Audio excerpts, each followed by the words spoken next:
So coffee gets a foam on top of it called crema, but tea doesn't get any foam on top of it. And I was curious why that is.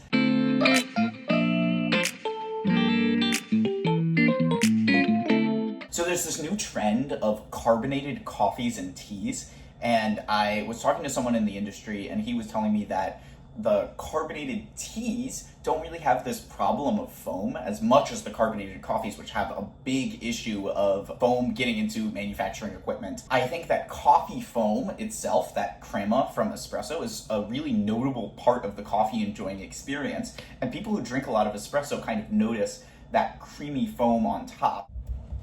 So let's start by explaining what is a foam. To make a foam, you need three things. You need a liquid with low surface tension, you need a gas, and then you need a surfactant. And we'll explain what that is when we get to it. So liquids have this thing called surface tension, which is kind of the idea that liquids like to ball up because they have more cohesive force, that's force internal to the liquid, than adhesive force, that's force to something else. So if you ever saw water on a leaf and you were wondering why it was a ball shape, this is why. It's because the water likes itself more than it likes things around it. And that's because of hydrogen bonding, and it's its own story. But the thing that's important here is water likes water. Now you can reduce the surface tension, and one really easy way to reduce surface tension is by adding a surfactant. And again, we'll get to what a surfactant does later.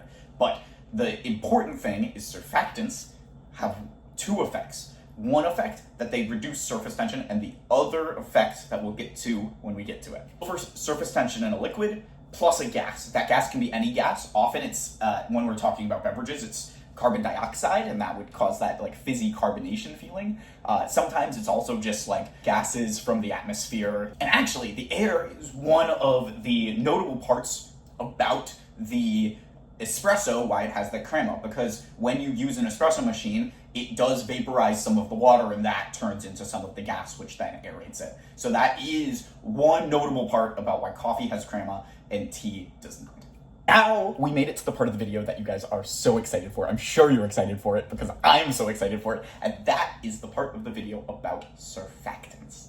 So what is a surfactant? A surfactant is a very common type of substance that has one end of it that likes water and a tail that dislikes water.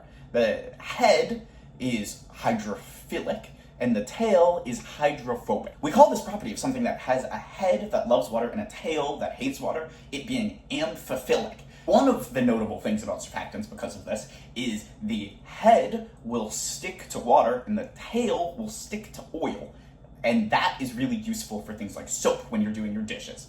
But the notable thing for us here is when we are making a foam, the head likes to stick to water and the tail hates the water. And so it wants as much surface area, as much of that top of the water to be available. Head will be in the water and the tail will be in the air, and that makes a rigidity to the structure.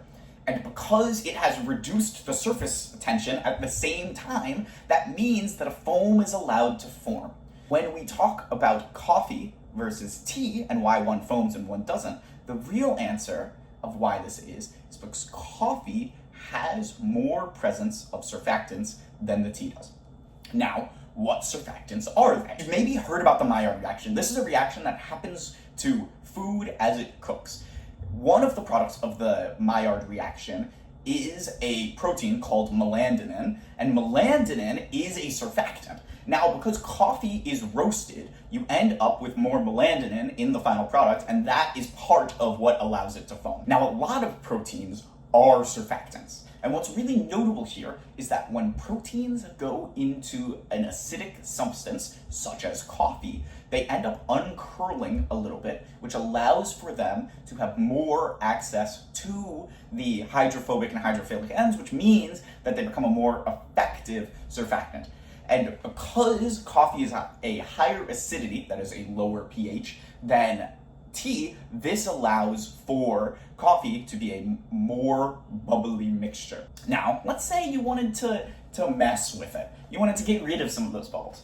If you add something that is an oil, that is something that is non-polar, that is something that does not like to play with water, to the substance, then the surfactant is going to attach to that instead, and then you're going to get rid of that foam. Let's take something that has a lot of foam, like beer. So the surfactant in a beer like this one that is making the foam on the head of a beer is a protein called LTP1.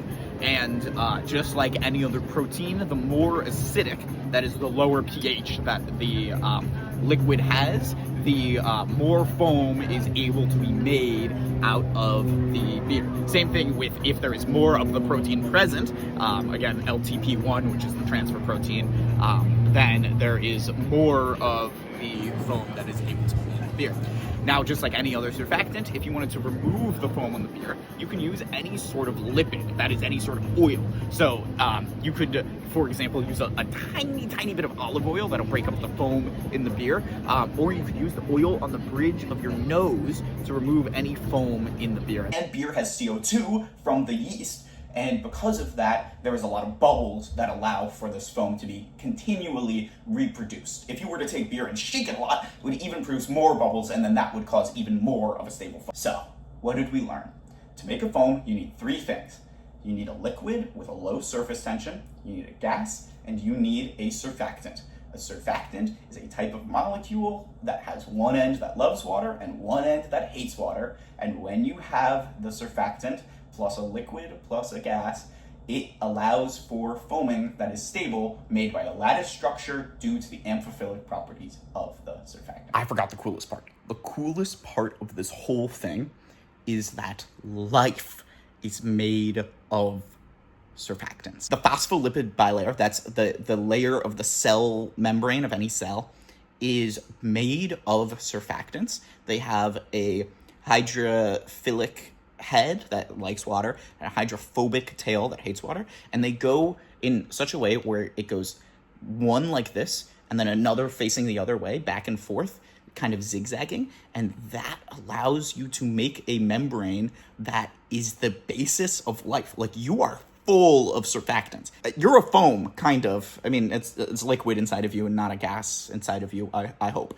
But yeah, we're kind of little foam monsters. Isn't that cool?